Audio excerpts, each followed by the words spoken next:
할렐루야. 네, 주님의 사랑과 은총이 함께 하시길 예수님의 이름으로 축원합니다.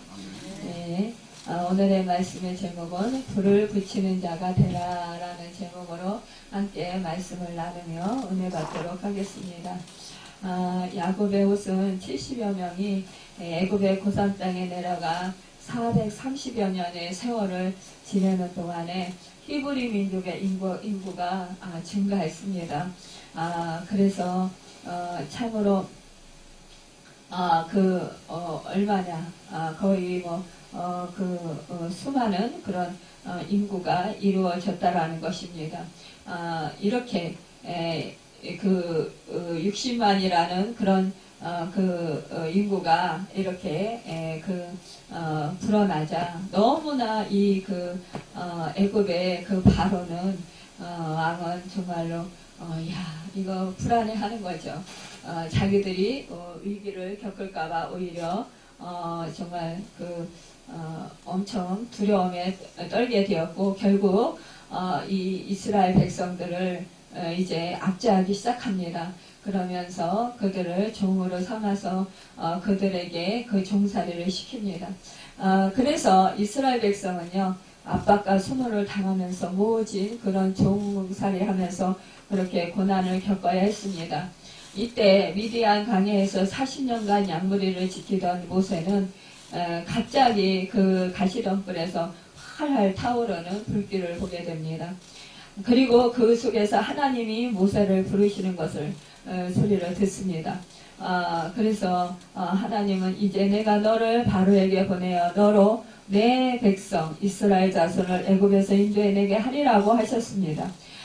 그 순간 가시덤불을 활활 타고 있었는데 그런데 불은 참으로 이때에 그 불은 소멸되지 않는 것을 보게 되고 너무나 그 모세가 놀라게 되는 것을 보게 됩니다. 여러분 이게 그 불은요 인간의 삶 속에 없어서는 안 될 중요한 수단입니다. 우리가 참으로 불을 소중하게 여깁니다. 그렇지만 또 불은 또 우리가 한순간에 또 재난을 만날 수 있는 그런 정말 무섭기도 하고 두렵기도 한 존재이기도 합니다. 그런데 구약시대의 불이 전쟁의 수단으로 사용되었던 것을 우리가 알 수 있습니다. 또한 불은 하나님의 현존을 나타내는 상징으로도 많이 사용되었습니다.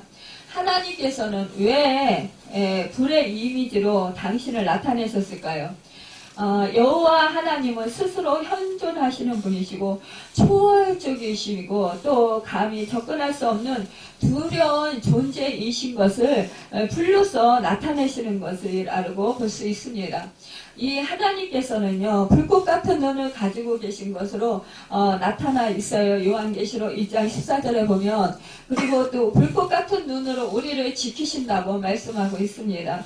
여러분 불꽃 같은 눈으로 우리를 지키실 때 얼마나 그 하나님께서 강렬한 사랑으로 우리를 지키시겠습니까? 우리를 지키실 때 정말 우리로 하여금 그 불꽃이 우리를 사르지 아니하도록 우리를 지키실 것이라는 것입니다. 성령은요 불의 혀같이 강림하셨다고 사도행전 2장 3절에 말씀하고 있습니다. 또한 졸만졸적인 그런 신의 현원이 상징들 속에서도 불이 많이 등장하는 것을 보게 됩니다. 불은요 거룩함을 상징하고요 또 보호의 상징이기도 한 것입니다. 이 하나님께서 아브라함과 더불어 언약을 세우시기 위해서 활활 타는 그 횃불로 나타나신 일을 볼 수가 있습니다. 이 광야에서 이스라엘 백성을 불기둥으로 인도하신 일 등은 유명한 우리가 그 말씀으로 알고 있습니다. 이 같은 귀중한 명령을 하시는 하나님은 왜 불타는 가시덤불 사이에서 나타나셔서 말씀하셨는지 우리가 생각해 볼 수 있어야 될 것입니다. 호렙산에서 여호와께서 모세에게 나타나 사명을 주시고 그를 부르셨어요. 호렙산은요 신의 산으로 불려요. 이 호렙산은요 현재 시내 반도의 남부에 위치한 모세의 산으로 이렇게 일컬어지고 있는데요. 해발 약 2291m의 그런 높이에 있습니다. 그리고 예벨 무사로 추정된다라는 것입니다. 이 모세가 양떼를 이끈 절 신의 광야는요 사실상 이도로 장인의 그 양떼를 이끌었잖아요. 그런데 이 모세는 그때 양떼를 그렇게 지키면서 또 양떼를 또 이렇게 이끌면서 시내산 봉우리에 많이 거주했다라는 거죠. 그런데 훗날 이 모세가 하나님께로부터 이곳이 바로 십계명을 받게 되고요. 모든 율법을 받은 산이기도 합니다. 그래서 여호와산이라고 불리기도 하는 거예요. 그러니까 이 시내산, 이 호렙산이 이 정상에 하나님께서 임재하셨잖아요. 구름으로 임재하셨어요. 그래서 그때 이 모세가 이제 40일을 금식하면서 하나님과 독대를 하잖아요.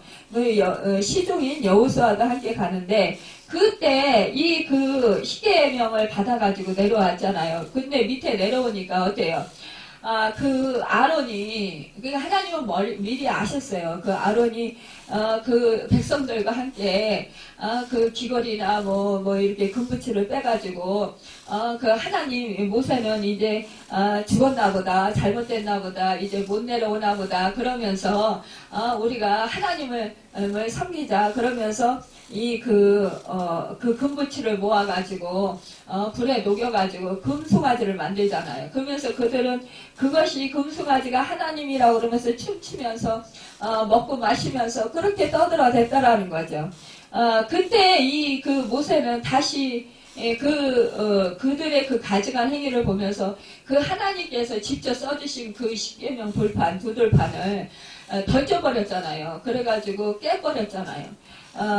그러면서 금송아지 를 가루로 내서 불로 살아서 가루로 내가지고 그 백성들에게 먹이고 그러면서 정말 분노하고 진노했잖아요.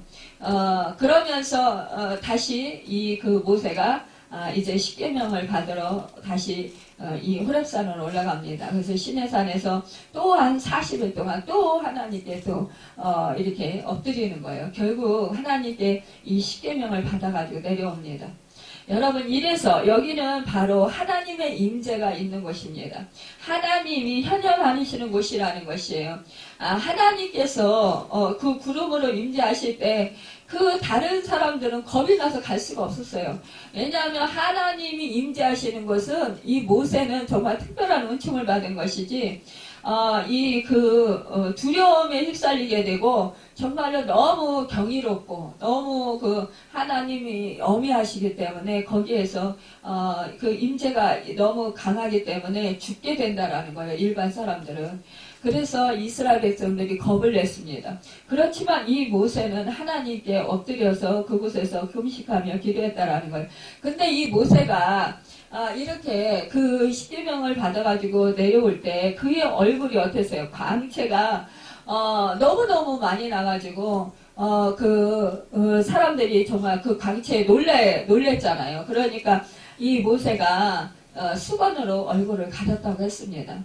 여러분, 이렇게 여호와의 영광, 여호와의 임재가 강하게 임하는 그런 곳에서는 우리의 얼굴이 광채가 일어난다라는 거예요. 여러분과 제가 성령이 충만해 보십시오. 기도하고 성령이 충만하면 얼굴이 광채가 나요. 얼굴에서 빛이 나요. 그래서 정말 예뻐 보이고 너무나 아름다워 보이는 거예요. 그리고 얼굴이 정말 평안해 보이고 너무 그냥 정말 하나님의 얼굴을 뵙는 것 같은 그런 상황 속에서 우리가 처하는 것 같은 그런 정말 놀라운 그런 경이로움을 느낍니다. 여러분, 이러한 것과 같이 정말 그래서 여호와의 산으로 불린다라는 거죠. 떨기나무는 호렙산을 중심으로 한 시내 강야에서 흔히 볼 수 있는 아카시아 종류의 가시덤불이에요. 그런데 이 떨기나무의 꽃은 장미 같은 조그만 꽃이 핀다고 합니다. 이 산딸기 같은 열매가 열린다고 해요. 보잘것없는 떨기나무가 애굽에서 종살이하던 이스라엘 민족의 비참한 상황을 상징한다고 볼 수 있습니다. 이 떨기나무, 왜 하나님께서 이 떨기나무에 불로 임하셨을까요? 이것은 바로 이 떨기나무를 상징하는 것은 원래 애굽에서 종살이하는 연약한 정말 볼품없는 또 비참한 생활하는 이스라엘을 상징하기 때문에 그러니까 정말로 이스라엘 백성들이 어때요? 종살이하면서 상처로 마음의 상처, 몸의 상처, 정말 쉼이 없는 그 고통, 그 비참함 그런 것을 겪고 있잖아요. 그렇기 때문에 상처로 인해서 그 가시같이 그 마음 가운데 막 가시가 돋쳐 있는 거예요. 그러니까 울분이 가득 차 있는 거예요. 여러분 마음의 상처를 표현할 수도 있는 것이라고 볼 수 있습니다. 육체의 그 가시, 육체의 사도 바울이 뭐라고 했습니까? 자기는 육체에 가시가 있다. 우리가 안질인지 또 아니면은 이제 우리가 그거 보고 뭐라 그러죠? 넘어지고 이렇게 하는 거 보고 그러한 병에 걸렸을 것이다. 이렇게 애들 간질인지라고 사람들은 이렇게 생각을 하는데 우리는 확실히 알 수 없지만 그러나 그 사도 바울에게 그러한 가시가 있었다라는 거죠.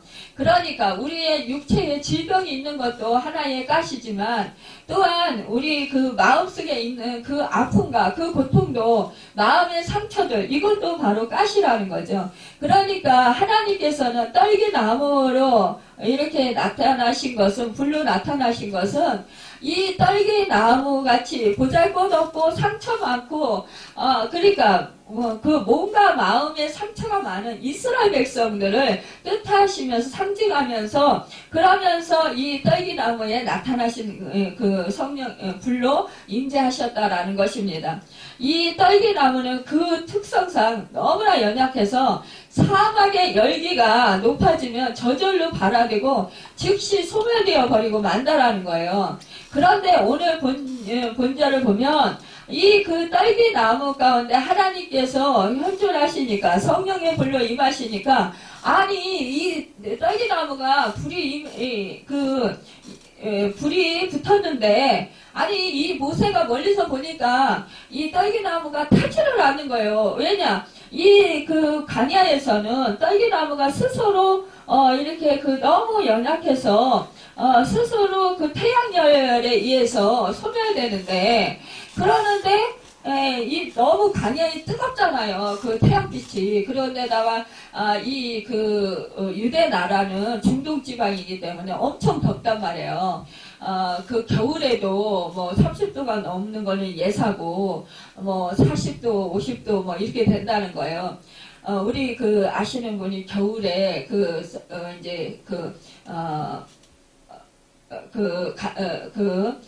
예루살렘 그쪽에 갔는데 너무너무 그때도 날씨가 덥다라는 거죠. 그러니 한여름엔 오죽 덥겠어요. 그런데 떨기나무가 스스로 타서 없어지는데 타서 없어지질 않고 계속해서 불이 붙어서 계속 꺼지질 않으니까 이 모세가 참 희한하다. 어째 저게 꺼지지 않고 소멸되지 않고 없어지지 않지? 그러면서 이제 가까이 가게 된 거라는 것입니다. 여러분, 그것은 무엇입니까? 이 하나님의 불이 그 떨기나무를 오히려 보호하고 있다라는 사실을 볼 수가 있습니다.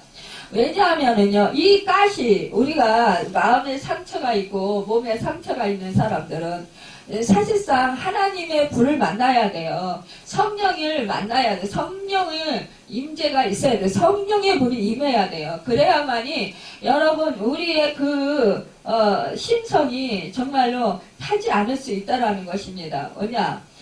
우리의 그런 상처들이 치유되고 회복될 수 있다라는 사실이에요. 지금 이 말씀 속에서 볼 수 있다라는 것입니다. 우리는요, 그래서 떨기나무 이런 거 성경 말씀에서 보면 그냥 지나쳐버릴 수가 있어요. 그렇지만 이런 내막들을 정확히 알고 성경 말씀을 보면 이해가 더 잘 가요. 하나님의 마음과 하나님의 뜻을 더 깊이 이해할 수 있는 것을 보게 됩니다. 여러분, 하나님께서는요, 그 장면을 통해서 이스라엘 백성이 애굽의 학대와 순환에도 불구하고 하나님의 보호하심으로 인해서 결코 멸망하지 않을 것을 보여주는 것이라는 거예요. 떨기나무가 그렇게 불꽃 가운데서 소멸되지 않는 것은 이스라엘 백성들이 하나님께서 보호하셔서 절대로 소멸되지 아니하고 오히려 구원해 주실 것이다 라는 것입니다. 떨기나무 불꽃 가운데서 여호와의 사자가 나타나서 모세야 모세야 하고 그를 부르는 것인데요. 왜 이러한 떨기나무 불꽃이 사라지지 않는 곳에서 모세를 불렀을까요? 왜 이런 현상이 목자인 모세에게 나타났을까요? 그것은 모세에게 지극히 높으신 여호와의 영광과 위엄에 대한 매우 고상한 개념을 심어주고 그로 하여금 자신의 미래의 사명에 대해서 준비하도록 하기 위한 것이에요. 그러니까 모세의 사명에 대해서 준비하기 위한 것이라는 것입니다. 이 고대에 있어서 불은 신성이 매우 중요한 상징으로 여겨졌으니까 그 불은요 여호와의 위엄과 성결과 능력을 상징하고요 적들에게는 공포와 파괴를 가져오고 여호와의 백성에게는 빛과 위로와 구원을 가져올 것을 보여준 것입니다. 우리가요 그렇다면 하나님께서 맡긴 사명을 인간의 방법으로 하지 말라는 뜻을 우리가 생각해 볼 수 있어야 됩니다. 불은요 활활 타고 있었지만 가시는 타지 않고 없어지지 않고 있었다라는 것이 모세에게는 이상하게 느껴졌다고 했잖아요. 그런데 타지 않은 가시덤불은 모세의 실상이었다라고 우리가 또한 볼 수가 있습니다. 물론 이스라엘 백성의 실상이었지만 그러나 모세에게도 그 마음에 찌르는 증오의 가시가 있었다라는 거예요. 사명자는요 찌르는 증오가 있으면 안 돼요. 왜냐? 사명을 감당할 수가 없기 때문입니다. 인간적인 그런 마음으로 인하여서 그 사명을 그르칠 수가 많이 있다라는 거예요. 자기의 그런 의와 자기의 분노와 자기가 그 혈기, 자기의 자아가 살아있다면 결국은 이 사명자는 사명을 감당하기 어렵다라는 것입니다. 이 모세가 40살 되기까지 바로 왕의 궁중에서 호화롭게 자라났잖아요. 이스라엘 동족을 돕는 뜻으로 정말로 동족이 저렇게 종살이하면서 신음하는 것을 보니까 너무 안타까운 거예요. 그러니까 그는 이제 자기의 백성들을 도와주려고 하다가 결국은 싸우는 것을 보면서 자기 동족을 도와주기 위해서 애굽 사람을 죽이게 되잖아요. 그러면서 이게 또 다음에 다른 사람들을 또 자기네 이스라엘 유대인들끼리 싸우는 것을 동족들이 싸우는 것을 보면서 왜 너네들이 싸우냐 이렇게 말하니까 내가 그때 봤다. 너 우리를 죽이려느냐 막 이러면서 막 이렇게 죽인 사실을 발각되니까 결국 이 모세가 내가 결국 죽게 되겠구나 그러면서 이렇게 광야로 도망간 거잖아요. 여러분 그렇습니다. 사실은요 우리가 이 모세를 생각해 볼 때 모세가 자기 동족에게 배신당하는 거랑 마찬가지예요. 왜냐? 자기 동족을 도와주려고 했어요. 구원해 주려고 했어요. 자기 엄마로부터 그러니까는 어머니가 유무였잖아요. 그러니까 유무가 이제 돌을 받고 정말 모세의 어머니가 이 모세를 키웠단 말이에요. 그러면서 키우면서 오히려 정말 이스라엘의 하나님의 섬기는 그 사상에 대해서 오히려 가르쳤을 거란 말이에요. 그러니까 율법에 대해서 가르치고 말씀에 대해서 가르치고 이렇게 신앙에 대해서 가르쳤단 말이에요. 그러니까 너는 지금 애굽의 공주의 아들이 되어서 살고 있지만 그러나 너는 유대 나라의 혈통을 지니고 있고 어머니로부터 계속 그런 교육을 들었을 거예요. 말을 들었을 거예요. 너는 유대 사람이다 이렇게 말을 할 때 결국은 자기 민족에 대한 크면서 이 모세는 부정하려고 하기도 했겠죠. 그렇지만 그러면서 또 한편으로는 나는 그래 애굽인이 아니고 유대인이야. 유대인들이 내 민족들이 내 백성들이 저렇게 고통을 당하는구나. 그렇다면 내가 도와줄 수 있는 게 무엇일까? 나는 저들을 구원해줘야 돼. 이러한 아마 의협심이 있었을 거예요. 더군다나 청년이었습니다. 그러니까 이 혈기왕성할 때에 이 모세는 자기의 동족을 도우려고 했던 거예요. 자기의 힘으로, 자기의 능력으로. 하지만 자기의 힘으로, 자기 능력으로, 자기 의로 해보려 했지만 이것은 결국은 자기가 정말 구해주려고 했던 그 사람들로부터 오히려 적대감을 받게 되고 오히려 배신을 당하게 되고 결국은 이렇게 이 일도 해보지도 제대로 해보지도 못하고 그리고는 도망해야 되는 그런 자기의 목숨을 부지하기 위해서 정말 그 자기 목숨을 유지하기 위해서 도망해야 되는 그 도망자의 신세가 되었다라는 사실입니다.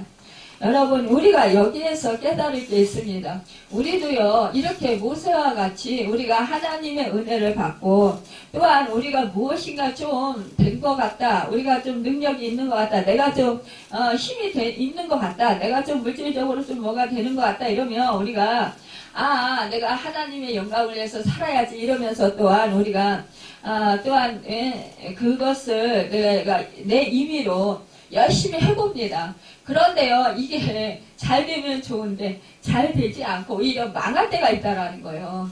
이러면 결국 우리는 너무너무 실망해요. 이러면 뭐예요? 우리가 예수를 믿고 나서 비전을 받게 되는데 이 비전을 받았는데 나는 분명히 내가 이 일을 통해서 하나님의 영광을 드러내고 또한 내가 하나님을 기쁘시게 되는 삶을 살아야지 이렇게 했는데 결국 해보니까 안 되는 거예요. 그럴 때 오히려 망하는 거예요. 실패하는 거예요. 이럴 때 우리는 좌절하게 되고 마음의 상처를 많이 받게 되고 그러면서 힘을 잃게 돼요. 그러면서 이게 아니었나? 그러면서 이거 하지 말아야 되는 건가? 이런 생각을 하게 됩니다. 그렇지만요. 우리가 하나님의 비전을 받았을 때 나에게 사명이 있는 자는 결코 그렇지 아니하다라는 거예요. 우리의 하나님은요. 우리의 의와 우리의 그런 그 생각과 우리의 힘과 우리의 능력을 다 빼십니다. 왜냐? 이제는 나의 힘이 아닌 우리가 사실상 능력이 있으면 얼마나 물론 하나님이 도와주시니까 된다라고 생각하지만 그러나 그 속에는 아직도 내가 상처를 치유받지 못해서 아직도 내 의와 내 자아가 아직도 강하게 많이 있다라는 거예요. 내 속에 나를 만족시키고자 하는 그런 마음들, 그러니까 내가 하고 싶어 하는 것들을 하고자 하는 것들, 이런 것들이 오히려 하나님의 영광을 가리우게 되는 그런 경우가 많이 있기 때문에 하나님께서는 오히려 훈련을 시키십니다. 그러기 위해서는 그러면서 우리의 마음의 상처를 치유하시고 또한 우리 안에 있는 불순물들을 제거하시는 거예요. 그래서 우리에게 정말 고난이 허락되는 것입니다.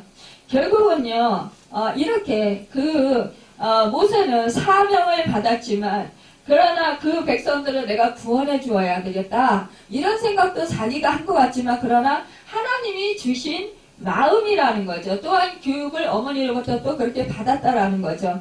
그러니까 그 마음속에 그 마음을 가지고 살았지만 그러나 이렇게 이 모세가 오히려 자기 목숨 하나도 자기 백성을 구원하기는커녕 자기 목숨 하나도 부지하기 어려운 실정으로 변화되는 그런 정말 완전히 실패자의 삶으로 변화되고 전락되고 만다라는 것을 볼 수 있습니다.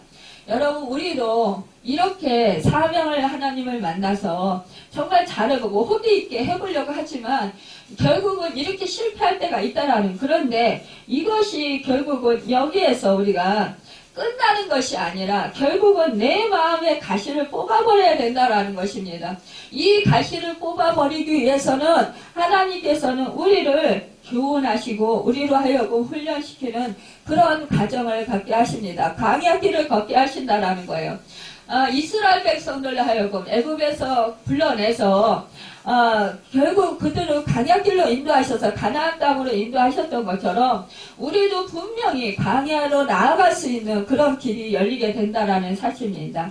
여러분 결국은요 이 모세가 미디안 광야에 결국은 쫓겨나갔잖아요. 사람이 없는 곳으로 간 거예요. 그런데 결국은 여기서 이도를 만나게 되고 결국은 시부라를 아내를 얻고 그러면서 자식을 낳고 그러면서 여기서 80세가 될 때까지 이 모세는 그 이돌의 양을 치면서 목동으로서 완전히 이 세상과 결별해서 사는 거예요. 여러분, 말이 그렇지 40년 동안 광야에서 산다라는 것은 완전히 세상과 끊어진 삶을 살아가는 거예요. 그러니까 그 마음에 이제 분노도 처음에는 너무너무 억울하고 속상하고 화나고 그랬겠죠. 상처가 어마어마했겠죠. 그런데 그러면서 또 자기 탓도 해봤겠죠. 여러 가지 아마 이 모세가 그 마음속에서 갈등이 엄청 심했을 것입니다. 그렇지만 이 모세가 그것을 통해서 많은 것을 깨닫게 되었을 것입니다. 그러면서 회개하는 것도 있었고 놓는 것도 있었을 것이고 또한 그가 그러면서 다시 마음을 추스릴 수 있는 그런 계기가 될 수 있었을 것입니다. 또한 그 포기하는 그런 마음도 있었을 것입니다. 그렇지만 그는요, 최선을 다해서 그 자기의 주어진 삶에서 신실하게 살았던 것을 보게 됩니다. 여러분, 우리가요, 하나님은요, 보면은 우리 믿음의 사람들에게요, 평상시에 어떠한 상황 속에서도 신실한가를 보신다라는 사실입니다. 여러분, 우리가 아주 단순한 사소한 일이라 할지라도요, 우리에게 지금 주어진 그 일들, 일상생활 속에서 우리가 그런 생활 속에서도 아주 보잘것없고 아주 가치 없는 그런 일이라 할지라도요, 여러분, 우리가 여자 같은 경우는 밥 차리고 사실상 청소하고 집안일하고 이런 거 참 너무나 사소합니다. 남자들 같은 경우도 이렇게 그냥 늘 그날인 것 같은 그런 생활을 살지만, 그렇지만 자기의 일상생활에서 주어진 삶 속에서 최선을 다하는 그런 신실한 삶을 살아가는 그런 사람들을 하나님께서는요, 택하시고 그 사람들을 하나님께서 사명자로 세우시는 것을 보게 됩니다. 여러분, 이 본문에 보면은요, 모세가 이들의 양을 치더니라고 했습니다. 거의 대부분의 사람들이 일상적인 일들을 감당하는 과정에서 여호와 하나님을 만나고 이러한 일에 부름을 받게 되는 것을 보게 됩니다. 이 모세가요, 장인의 그 양떼를 치는 지극히 평범한 일 속에서도요, 하나님께 대한 생각이 깊었을 것입니다. 왜냐? 자기가 이 유대인들, 그러니까 이스라엘 백성들을 구하고 싶었는데 그게 안 되었다는 거죠. 그러니까 왜 안 되게 하셨을까? 왜 이러한 일이 있었지? 왜 이렇게 됐을까? 이런 생각을 하면서 아마 하나님을 생각했을 것입니다. 자기는 분명히 자기 그 어머니로부터 들은 그 유대인들의 이스라엘에 대한 그런 말을 듣고 자기 속에 의협심이 강하게 일었습니다. 그래서 자기가 그들을 구원하려고 했었는데 왜 하나님은 안 되게 하셨지? 그게 이해가 안 가요, 처음에는. 하지만 실패하게 한 이유가 이해가 안 갑니다. 그러나 나중에 이제 정말 그 사람도 원망스럽고 자기를 배신한 것 같은 그 사람들도 믿고, 그렇지만 시간이 지나면서 하나님께서 나에게 이러한 점이 부족해서 이러한 점이 잘못돼서 이렇게 하나님께서 실패하게 하셨구나, 이런 생각, 깊은 이제 통찰력이 생긴다라는 거예요, 자기에 대해서. 결국 그러면서 자기를 돌아보게 되면서 그러면서 하나님께 기도하지 않았을까요? 결국 이러한 상황 속에서 이 하나님은요, 이런 깊은 그런 그 인생의 깊은 삶을 살아갈 수 있도록 자기에 대한 통찰력을 가질 수 있도록, 그렇게 자기 자신을 돌아볼 수 있도록 하나님께서 그렇게 인도하신다라는 사실입니다. 여러분, 우리가요, 잘 나갈 때는요, 다 모든 게 옳은 줄 알아요. 사실상 내가 하고자 하는 대로 모든 일이 잘 되면은요, 순적하게 잘 되면은요, 사실상요, 내가 옳아서 잘해서 잘 되는 거로 생각을 해요. 이게요, 하나님이 전적인 도우심이고, 또한 여기에서 이렇게 잘 되게 하시는 데에서도 어떠한 하나님의 의도가 있으시고, 또한 하나님의 은혜가 있으신데, 또한 이것을 통해서 하나님께서 뭘 깨달으라고 하시는지 우리가 살펴보아야 되는데, 그리하지 못할 때가 많이 있다라는 거예요. 그러다 보면 내가 한 것 같이 생각이 되고, 아, 내가 옳았어. 내가 잘해서 그래. 라고 생각을 하면서 행한다라는 거죠. 결국은 그러면 교만해지게 되고, 우쭐해지게 되고, 결국은, 하나님께서 또한 손을 보시게 되는 것을 보게 됩니다. 여러분. 그래서 덤벙대게 되기도 하는 것을 보게 돼요. 우리가 늘 정말 겸손해야 됩니다. 또한 하나님 안에서 우리는 늘 정말로 언제나 힘들고 어렵다고 해서라도 좌절하지 말아야 됩니다. 여러분 그 속에서도 하나님께서 함께 하시고 계심을 여러분 믿어야 됩니다. 그리할 때 하나님께서 나에게 이렇게 어렵고 힘든 가정 속에 두게 하신 이유가 분명히 있어요. 하나님은 유익하게 하시고 선하게 하시고 좋게 하시는 이유가 있으십니다. 근데 그 이유가 뭘까를 찾으시라는 것입니다. 여러분 그래야 한다면 여러분과 저는 아무리 힘들고 어려운 가정 속에 있더라도 여러분 정말 두려워하지 않을 수 있고요. 또한 겁내지 않을 수 있습니다. 또한 좌절하지 않을 수 있어요. 그러나 하나님이요 또한 함께 하신다라는 그 사실을 알면 아무리 부유하고 내가 정말 그 세상에서 어떠한 위치에 있게 된다 할지라도 또한 교만하지 아니하고 자만하지 않을 수 있습니다. 겸손할 수 있습니다. 여러분 우리는 그래서 언제나 하나님이 나와 지금 현존하신다. 나와 지금 함께 하신다. 동행하신다. 이것을 잊지 않아야 된다라는 사실입니다.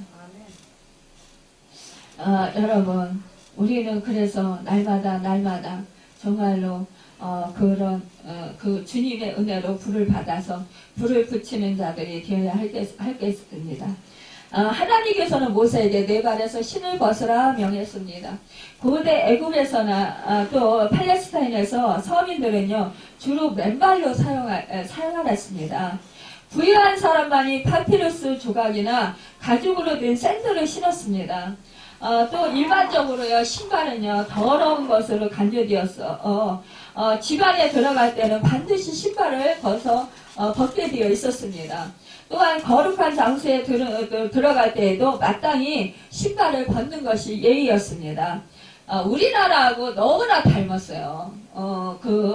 우리나라가요 늘 집안에 들어가서 방에 들어갈 때 또 거실에 들어갈 때도 늘 신을 벗잖아요.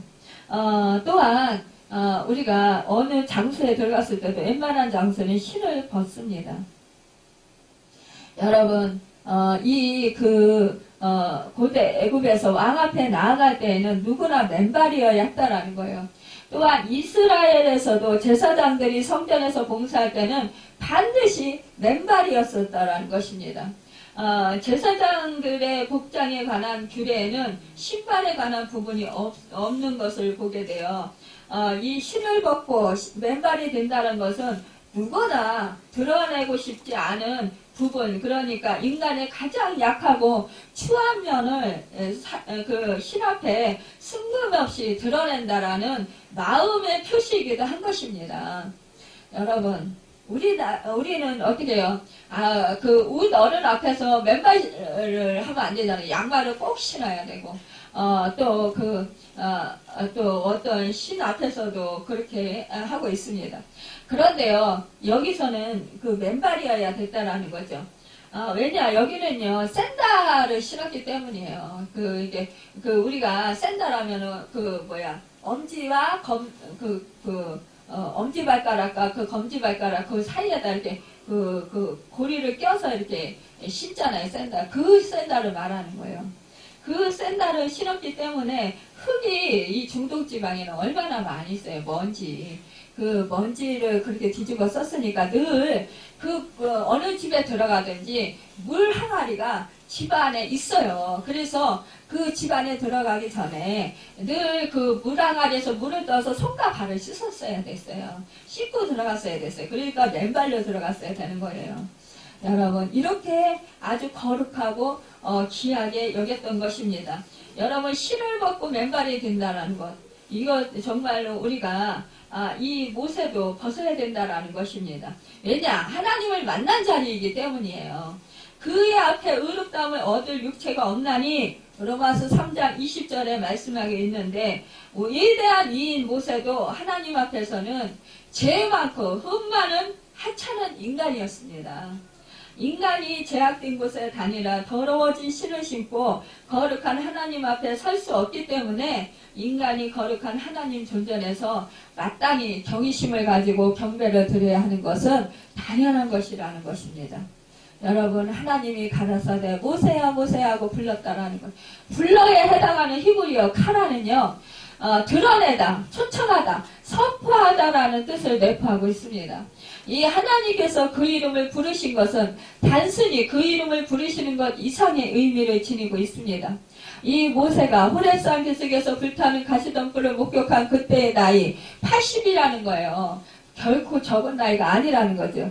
양떼를 몰고 풀과 물이 있는 그곳을 서서히 날마다 찾아다니던 열정이 없던 이런 그 모세가 내 마음에 불을 붙이라는 하나님의 그 교훈을 주신 것이라는 것입니다. 그래서 활활 타는 그런 가시떨기 나무에 가시떨기 나무 그 상처도 있고 모세는 어때요? 나이도 많고 이제는 모든 기력이 많이 쇠했어요.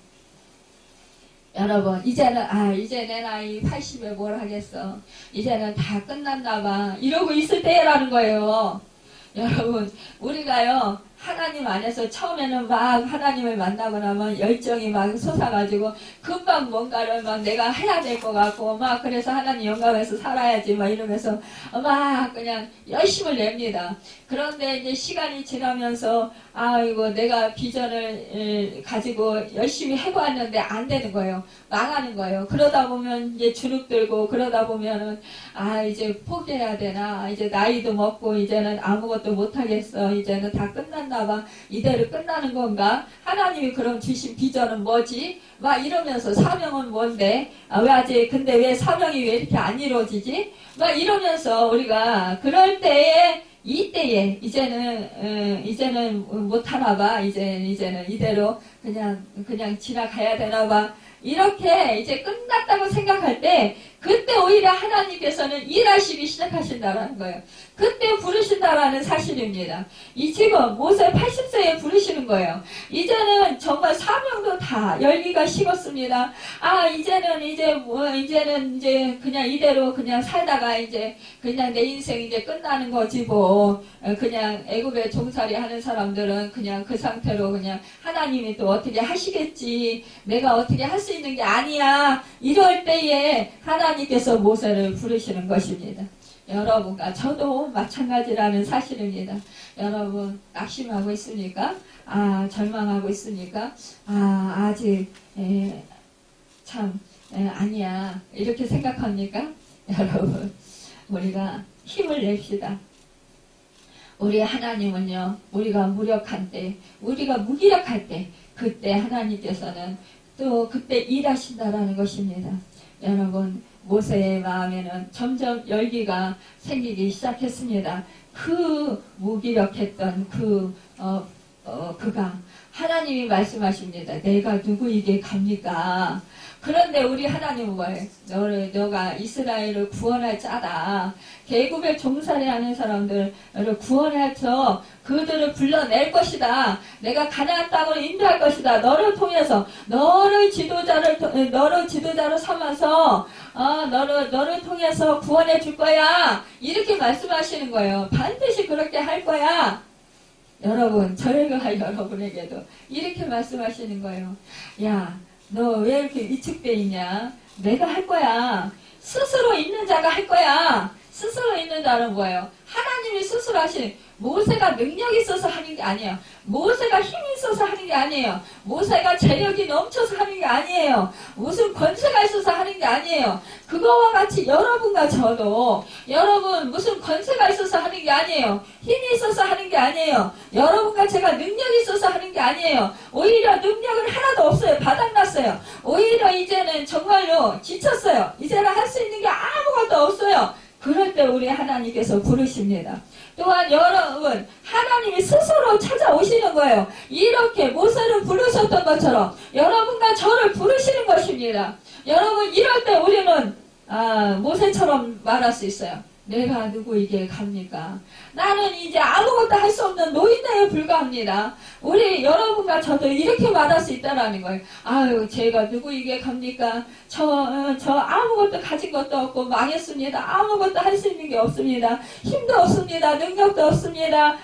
정말로 나이는 잔뜩 먹었습니다. 이제는 뭐 하늘나라 갈래에 얼마 남지 않았습니다. 이렇게 말할 수 있다라는 거예요. 하지만 여러분 하나님은 내가 너와 함께한다 말씀하시는 거예요. 스스로 있는다. 내가 한다. 네가 하는 것이 아니라 내가 한다. 내가 하니까 너는 그냥 따라만 오고 너는 도구만 되라 이렇게 말씀하시는 거예요. 여러분과 저에게도 도구라는 것입니다. 여러분과 저에게 떨기나무의 그 같은 그런 실상인 여러분과 저에게 여러분 그 떨기나무에 불을 붙여주시는 거예요. 성령의 불을 붙여주시는 거예요. 성령님께서 여러분과 저를 찾아오시는 거예요. 하나님 스스로 있는 자가 찾아오시는 거예요. 그래서 여러분과 저에게 불을 붙여주셔서 여러분과 저를 하나님의 영광을 위해서 여러분과 저에게 주신 그 사명을 오히려 감당하게 하신다라는 사실입니다. 여러분 낙심하지 마십시오. 지금 상황이 어렵고 힘들다고 지금 가진 것이 없다고 하는 일이 안 된다고 지금 비전과 완전히 거꾸로 가고 지금 완전히 실패했다고 좌절하지 마십시오. 여러분 이제 성령의 불을 다시 받게 될 것입니다. 그리고 여러분 그 성령의 불을 받으면 정말로 기뻐 뛰며 나아가게 된다라는 거예요. 성령님께서 하시기 때문입니다. 하나님이 여러분을 통해서 하시기 때문입니다. 여러분과 제가 이렇게 너희는 가서 모든 민족을 제자로 삼아 아버지 아들과 성령의 이름으로 침례를 베풀라 이렇게 말씀하신 그 사명을 감당하게 하신다라는 것입니다. 여러분 이 사실을 잊지 마시길 바랍니다. 여러분 이 말씀을 여러분과 저에게 마음판에 새기시고 이제는 성령의 불에 붙었으면 나가서 그 성령의 불에 붙이는 자가 되어야 될 것입니다. 여러분 그래서 여러분과 제가 정말로 성령의 불로 그 모든 가시가 태워지고 이제는 정말로 온전히 성령의 불로 충만해서 나아가서 이제는 그 가시덤불 같은 그런 사람들에게 생명의 복음을 전하는 불을 붙이는 여러분과 제가 되기를 그래서 많은 영혼들을 구원으로 인도하는 축복의 주인공들이 되기를 예수님의 이름으로 축원합니다. 기도하겠습니다.